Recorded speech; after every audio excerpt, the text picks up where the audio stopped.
Hi Foxy Friends, this is Sarah from Foxy's Domestic Side, and today I am located in my kitchen. It's a new location, I know. I decided I was going to film how I make my cake pops. Not anything that's unusual from what other people do, but I thought I would show you how I do it. First step is I use a cake mix, and I just make a sheet cake like this in a 13x9 pan. And then I just use canned frosting like this. Only takes about half a can. You don't need as much frosting as you think you need. All right, so let's get started. Starting with your prepared cake, you want to start crumbling up the cake into another bowl. You want to not use all of it, so you want to take about 3/4 of it as you see below, because when you add the frosting in, you want to make sure you have enough cake to frosting ratio, so this way if you add too much frosting, you have a little bit of cake left over. Now you want to add some of the frosting. As you can see, this is already half used because I did a test cake pops, so I use the other half for that.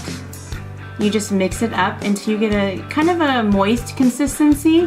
You don't want it to be too wet because it'll start to fall apart, but you want it to just, when the cake starts to be able to hold together like that. I used something that I could put in my freezer. So I used the pan that I got from my toaster oven, and I put a piece of parchment paper down on it. Now you're gonna want to get 2 marshmallows. I use 2, you can use 3. I don't think you wanna do much more than 3, but 2 seem to work for me. As you can see, they're kind of sticky. You want to take a small amount of cake batter and roll it into a ball.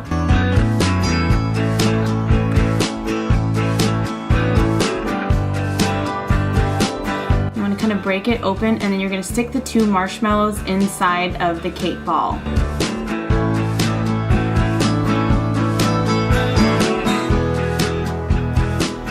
And you're going to kind of want to roll it up again. You don't have to make this ball so perfect the first time. As you can see in the next ball that I make, it's not going to be as perfect. I kind of just took a whole bunch, I took some cake batter and I didn't make it too perfect, and then I put the marshmallows in it.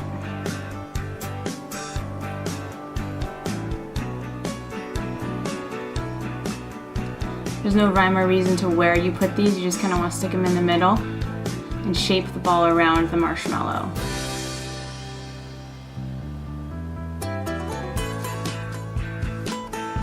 One more time.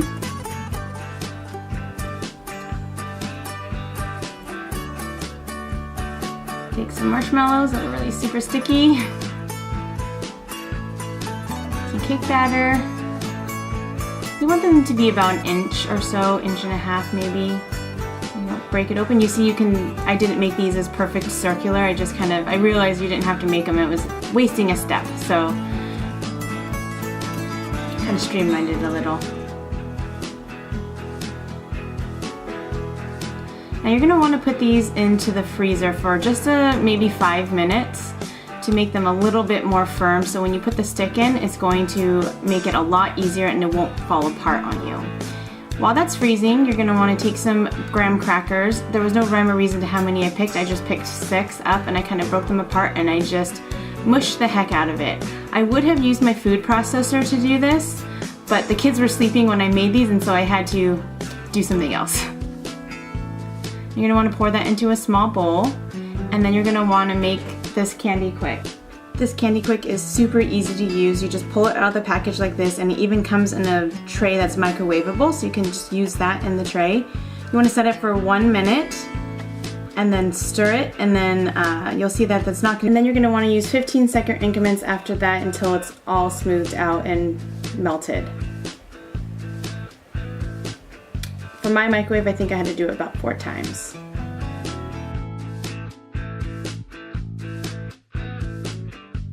Once that's all melted, transfer it to a bowl.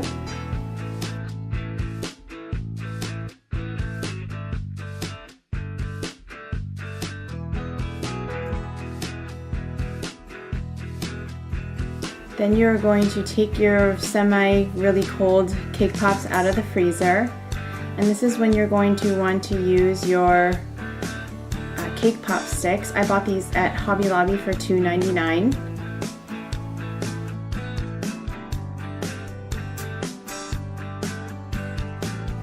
You want to dip the end of the stick slightly into the batter and take all excess off. And then you're going to stick it into the cake pop. One more time, you're going to dip the end of the stick into the Candy Quick, stick it into the end of the cake pop.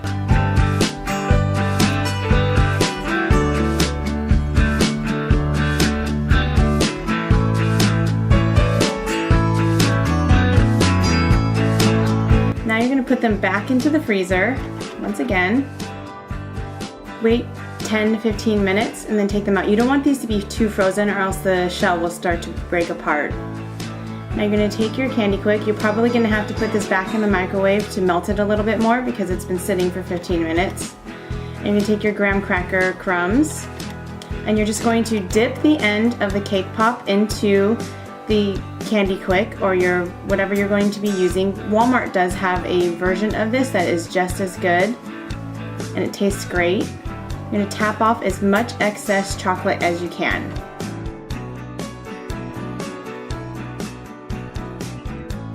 Then you're going to sprinkle the graham cracker crumbs on top of the cake pop.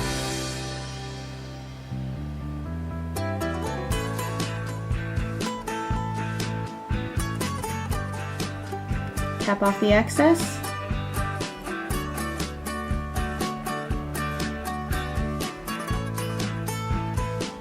Stick it in your cake pop holder or a box that you've put holes in, which I've done before too. Repeat the process for as many cake pops as you have.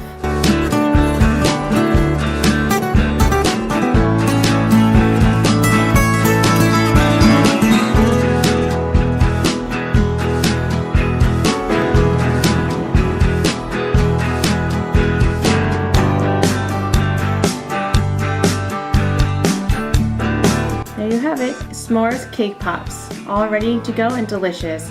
I did take these to work and everyone loved them at work, as well as my children and my husband. Enjoy! Thanks for watching. See you next time.